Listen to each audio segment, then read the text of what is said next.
عسلامة، مرحبا بكم في حلقة جديدة من درايف اند فاست. مرحبا بكم زادة في أكبر برج في تونس، هو برج حلق الواد، وين باش نجربوا لا توت ديرنيير سيتروين لا دي اس 4. من قبل هذا الكل لو سومير اون ايماج.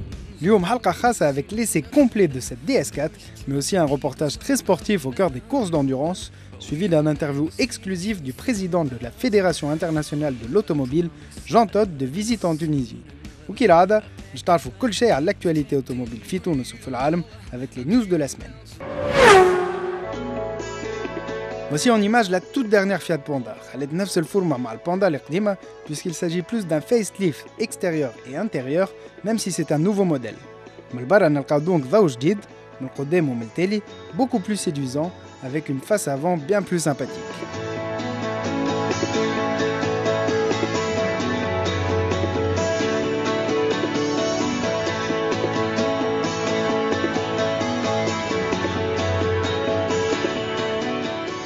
داخل نلاحظوا برشا تغييرات كي نقارنوها مع الموديل اللي قبلها. Un intérieur original et bien assemblé.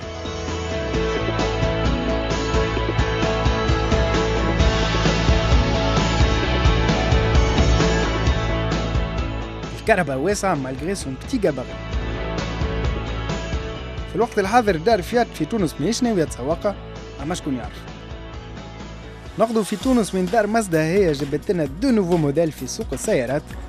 واحد كومباكت اللي هو المازدا 3 concurrente des Volkswagen Golf et autres Ford Focus, et une berline اللي هي المازدا 6 concurrente des Peugeot 508 ou Citroën C5.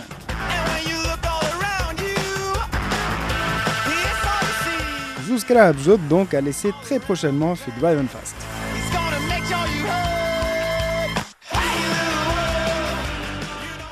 الجمعة هذه حضرنا في الشوروم Citroën في اللاك au Citroën Art Days.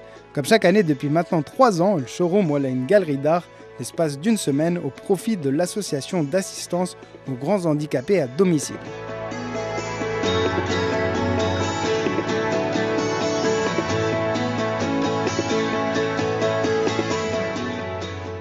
Fidèle à ces rendez-vous avec nos amis artistes de différents milieux, de différentes catégories, nous organisons cette fois-ci Citroën Art Days à l'honneur d'une association qui conduit une activité qualitative extraordinaire. C'est l'association d'assistance aux grands handicapés à domicile. Les associations ont eu beaucoup de mal l'année dernière à s'autofinancer, à maintenir nos activités du fait de ce qui s'est passé. Et nous avons songé cette fois-ci à donner l'exemple de solidarité entre nous tous tunisiens afin que d'autres sociétés font pareil parce que les associations ont vraiment besoin de notre aide, ont besoin de fonds et les gens dans l'avenir, dans le quotidien lié à ces associations ont besoin de nous tous, ont besoin de vous. Et la moindre des choses qu'on puisse justement faire pour eux, c'est de mettre à leur disposition cet espace, ces efforts, notre base de clientèle, pour qu'ils puissent collecter le maximum de fonds afin de continuer cette œuvre de charité, cette œuvre d'assistance, cette œuvre importante pour la vie de nous tous.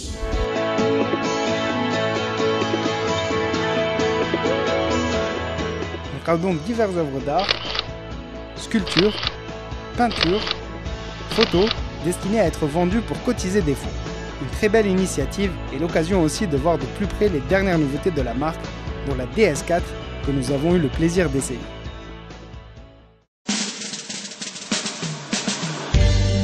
I never want you to be my man. I just need your company. Don't wanna give the credit on your time of this.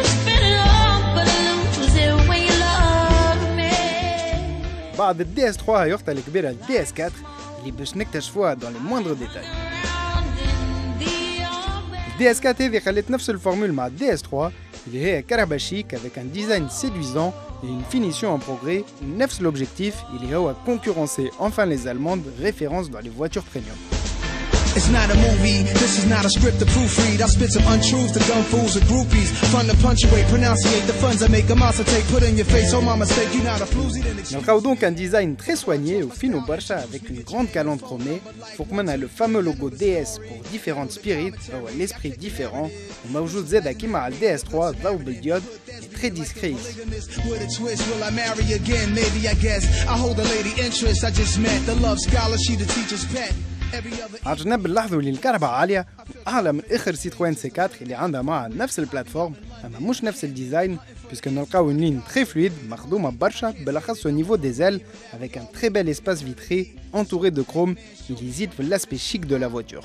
نلاحظوا زادا اللي البوانية بورت ماهيش موجودة على الباب التيلاني كالكراهة بالكل mais نلقاوها dissimulée au niveau de la vitre arrière façon Alfa Romeo 156 ce qui donne l'allure d'un coupé à la voiture sous certains angles.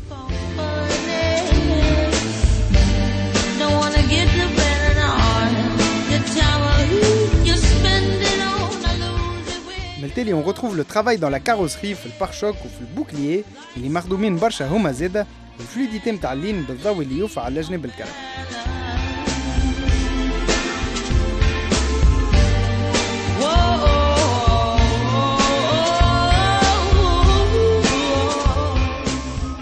بالمقارنة مع السي 4 الديزاين دونك تبدل برشا من البرا ومن الداخل نفس الحكاية la voiture a évolué et a surtout gagné en qualité et en finition.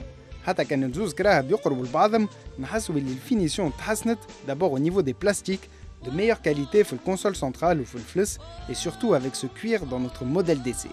Alors l'intérieur de cette DS4 est tout simplement exceptionnel. D'ailleurs je crois que jamais une française n'a atteint un tel niveau de finition puisqu'on a un tableau de bord en cuir, des sièges en cuir vraiment sublimes avec un énorme travail, façon bracelet comme dit Citroën. نلقاو زاده في الكراسي un réglage électrique à mémoire et maçon.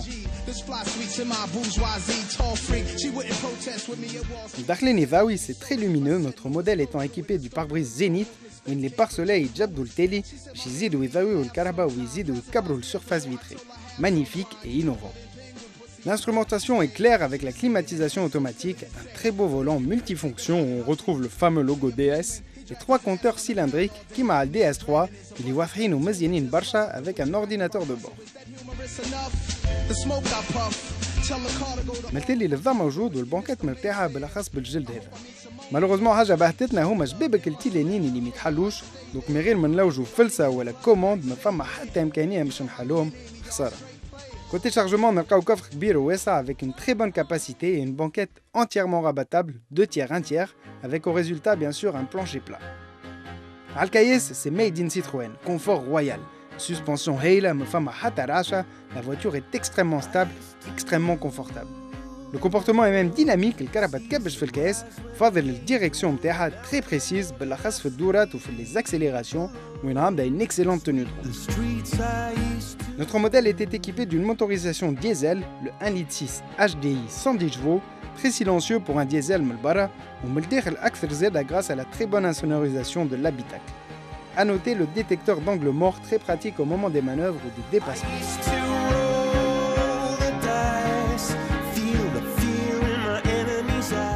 نلقاو معها une boîte de vitesse à 6 rapports précise وسهلة في استعمالها.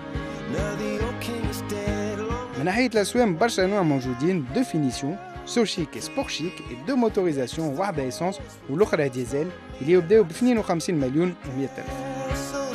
الكهرباء متاع اليوم تسوى 70 مليون و 250 ألف. C'est la version la plus luxueuse avec le pare-brise Zénith, le cuir intégral et ici une motorisation diesel.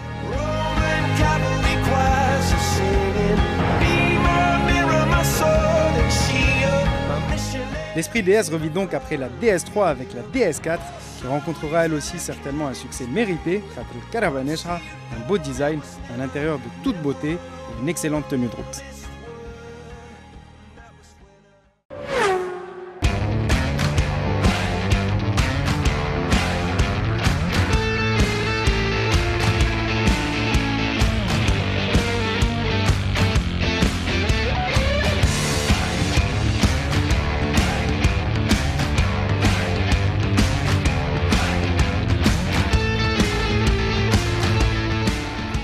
Tout de suite, un reportage dans le monde du sport automobile et la course d'endurance, suivi d'un interview exclusif de Jean Todt, le président de la FIA.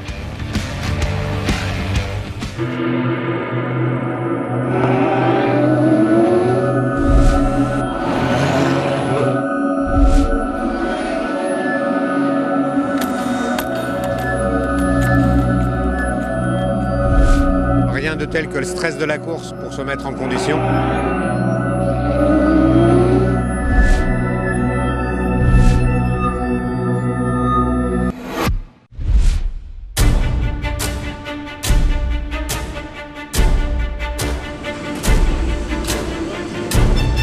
On revient avec nos 3 voitures, on est 9 pilotes, répétition générale pour tout le monde.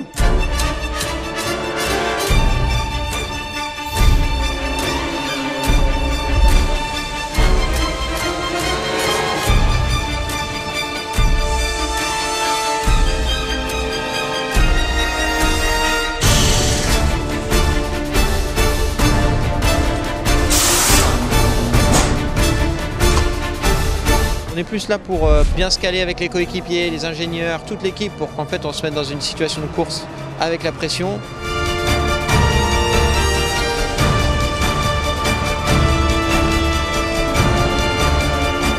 Every race driver, every race team wants to come to a race and win.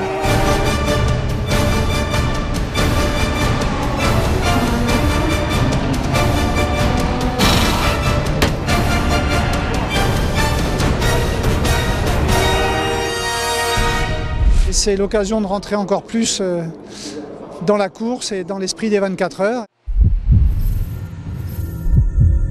Il y a eu un drapeau rouge, donc interruption de séance suite à un accident.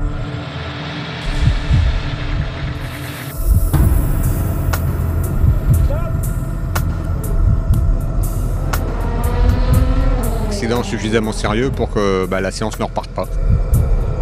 Nous on est parti après le début de la séance, donc peu de temps avant l'interruption, et du coup on se retrouve avec simplement des tours de lancement comme tour chrono, voire pas de temps du tout dans le cas de la numéro 8.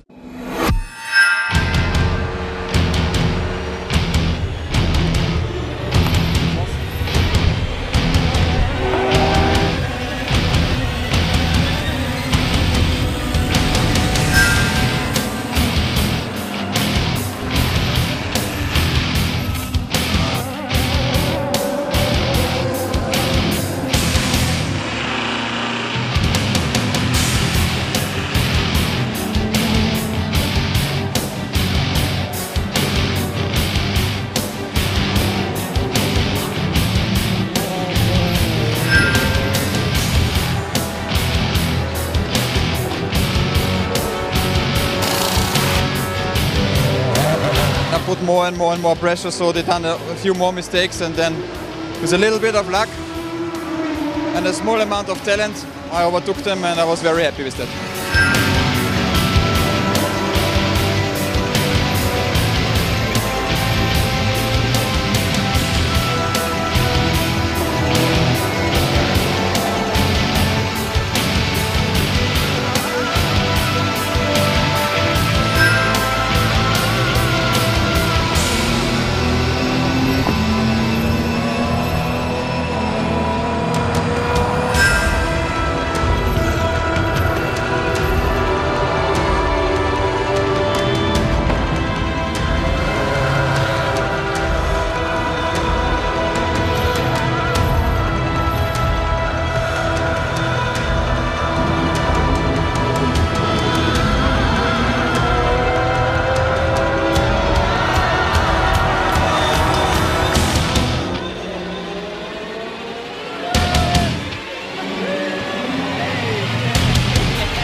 Fantastic race. It's exactly what we wanted before Le Mans.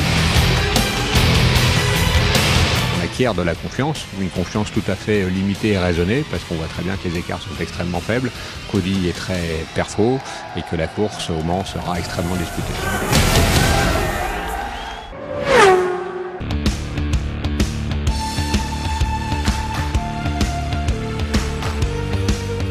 Jean-Todt, bonjour. Bonjour. Tout d'abord, merci de nous accorder cette entrevue. C'est un véritable plaisir et un honneur que de vous accueillir ici en Tunisie. Alors pour nos téléspectateurs, vous êtes le président de la FIA, la Fédération internationale de l'automobile.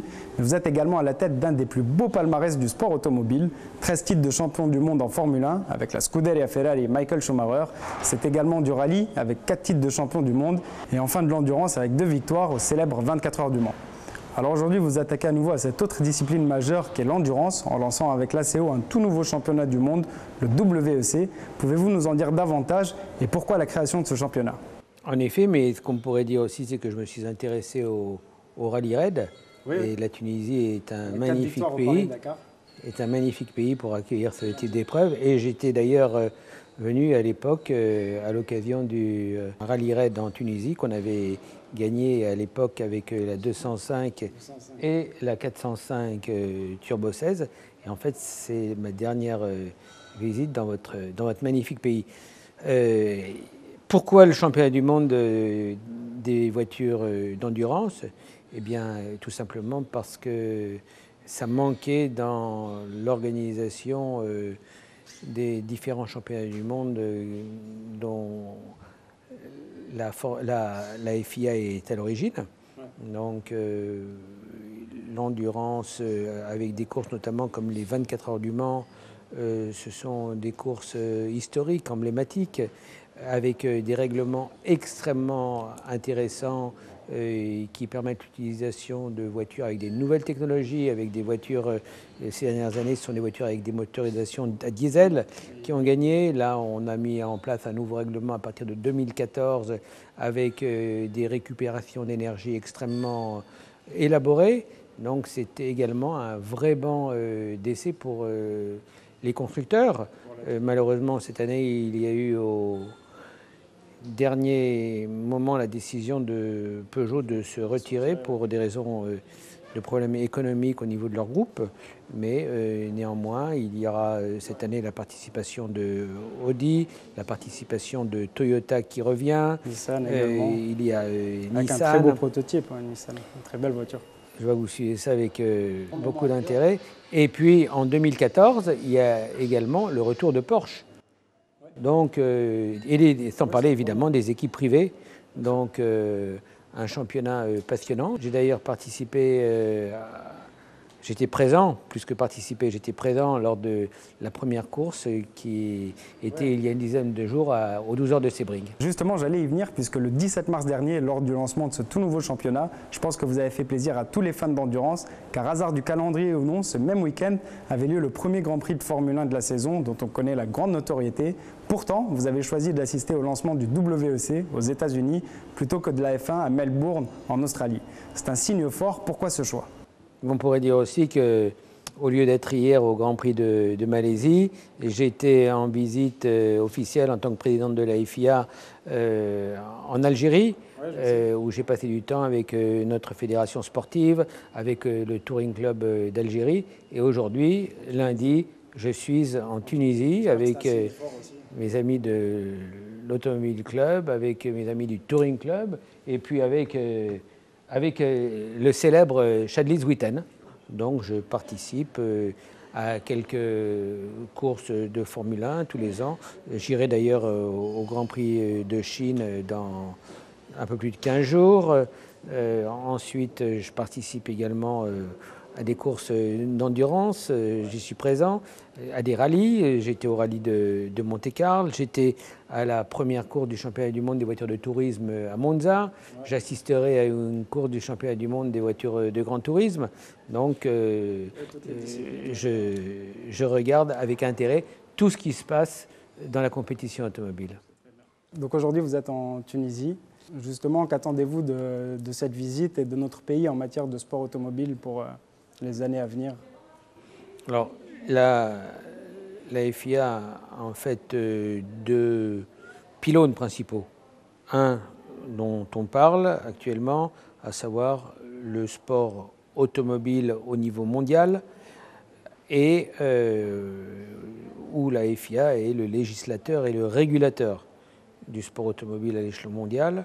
Et puis la partie mobilité, qui est souvent une partie moins connue de notre organisation. Nous sommes présents dans 132 pays avec plus de 230 clubs, des clubs sport, des clubs mobilité.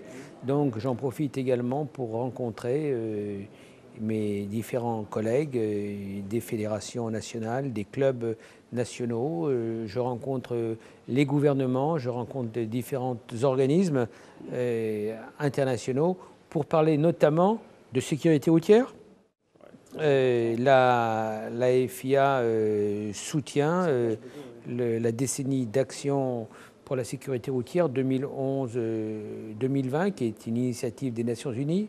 Donc nous avons des contacts avec la Banque mondiale, avec l'Office mondial de la santé, avec la Croix-Rouge, avec les différents organismes, avec les pays, je le répète, pour lutter contre les accidents dans le monde. 1 300 000 morts l'année dernière sur les routes, 50 millions de blessés. Si des actions vigoureuses ne sont pas engagées d'ici 2020, il y aurait 2 millions de morts, il y aurait 80 millions de blessés. Donc vous voyez ce que ça représente. Et si je prends l'exemple d'un pays comme la Tunisie, où vous avez une dizaine de millions d'habitants, il y a tous les ans 1500 morts à peu près, il y a 15 000 blessés, donc c'est une situation absolument inacceptable où la FIA est fortement engagée pour améliorer cette situation. Et puis évidemment, alors là aussi, je vous disais 2 pylônes, mobilité et sport. Il y a une grande synergie entre les deux. On a nos plus grands champions qui sont aujourd'hui des ambassadeurs en faveur de la sécurité automobile. Michael Schumacher a été le premier en s'engageant dans cette bataille, si je puis dire. Vous pouvez voir sur son casque, comme sur celui de Sébastien Vettel, comme sur celui de Sébastien Loeb, FIA, Action for Road Safety. Vous le voyez ici, donc c'est un engagement total, permanent. Pour parler plus précisément de sport, eh bien évidemment, on a des ambitions, nos clubs nationaux ont des ambitions. Évidemment, elles dépendent également de la situation des pays, de la situation économique, de la physionomie des pays, de la stratégie de nos clubs, de la politique en fonction des pays. Un pays comme la Tunisie a tout le temps été passionné par la compétition automobile. Vous savez mieux que moi que je fonde beaucoup d'espoir pour que de nouveau des épreuves nationales et internationales puissent s'organiser dans votre pays. J'espère, on espère aussi, parce que les Tunisiens adorent le sport automobile en tout genre. Et une question me démange, puisqu'il y a quelques années, des idées de circuit commençaient à prendre forme. Pensez-vous qu'un jour, le Maghreb, la Tunisie en particulier, aura droit à son propre circuit, un vrai, capable d'accueillir des épreuves aussi prestigieuses que le WEC ou encore de la Formule 1? Alors là aussi, peut-être un mot sur les circuits. C'est bien d'avoir des ambitions, mais il faut être également réaliste et les pieds sur terre. Donc je ne suis pas sûr qu'aujourd'hui la Tunisie soit en mesure de prévoir, d'organiser rapidement un Grand Prix de Formule 1. En tout cas, je le lui souhaite. Mais cela étant, ça commence par le karting. Donc il faut commencer avec des ambitions peut-être plus modestes, mais mettre en place rapidement un circuit pour les jeunes, pour qu'ils puissent commencer à goûter aux joies de la conduite, qu'ils puissent apprendre également, puisque pour revenir également sur les accidents, il y a un problème d'éducation. Vous avez tous les ans sur les routes des enfants, des écoliers qui, en se rendant à l'école, sont tués, et ça, ce n'est pas acceptable. Donc il faut apprendre, très jeune, à comment conduire et à comment se conduire. Et là, des disciplines sportives comme le karting sont essentielles. Et puis, si on parle d'un circuit automobile ou d'un stade automobile, eh bien, ça permet d'apprendre à conduire une voiture, à conduire un camion, à conduire un autocar. Lorsqu'on a un permis de conduire qui est parfois obtenu d'une manière trop simple, eh bien, on ne maîtrise pas sa voiture. On ne maîtrise pas les éléments et ça provoque des accidents, alors que si on peut avoir une formation sur un stade automobile, eh bien, on sera capable de mieux appréhender la conduite et puis d'être moins dangereux pour les autres. Merci beaucoup, Jean-Todt, de nous avoir accordé de votre précieux temps. Merci, Sichel Liziten. Et je vous dis à très bientôt, sans doute les 16 et 17 juin prochains pour moi, aux 24 heures du Mans. Avec plaisir. Merci beaucoup. Au revoir. جنطاد حكينا على سبور اوتوموبيل في تونس عندنا لا فورمول تونيزي وفي درايف ان فاست باش نقعدوا نتابعوها خاطر فيها اللي نحبوا احنا دو سبيكتاكل دي بيلوت دو تالون دي زامورو دو لوتوموبيل. En attendant نتلاقاو الجمعة الجاية ميم اور ميم شين. سالو.